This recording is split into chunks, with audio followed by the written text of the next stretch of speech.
In today's video, I will walk you through how to change background in Photoshop.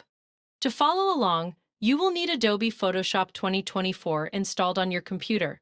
You can download Photoshop from the official Adobe website through the Creative Cloud app.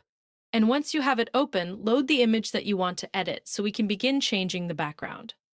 We are going to start by unlocking the image layer. Over in the Layers panel, you will notice a small lock icon attached to your image layer. Click that lock icon once to unlock it.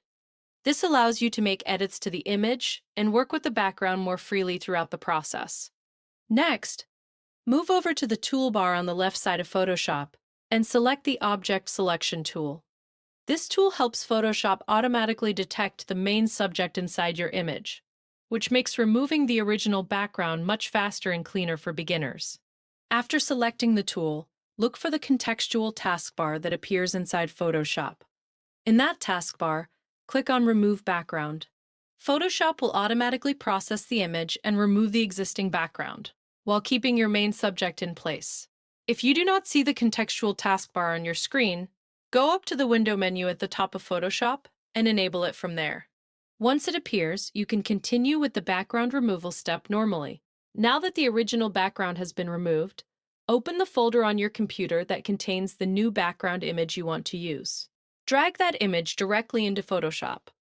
This will place the new background into your project as a separate layer.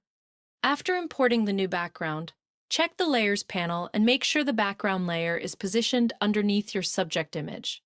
This is what allows your cutout subject to appear in front of the new background instead of being hidden behind it. If the background image needs adjustments, go to the Edit menu and select Free Transform. This gives you control over the size of the background image, so you can adjust the height and width until it fits your composition properly and fills the entire canvas. Once everything looks good, your background change is complete. That is how you can quickly replace a background in Photoshop 2024 using the built-in background removal tools. Thanks for watching, and I will see you in the next video.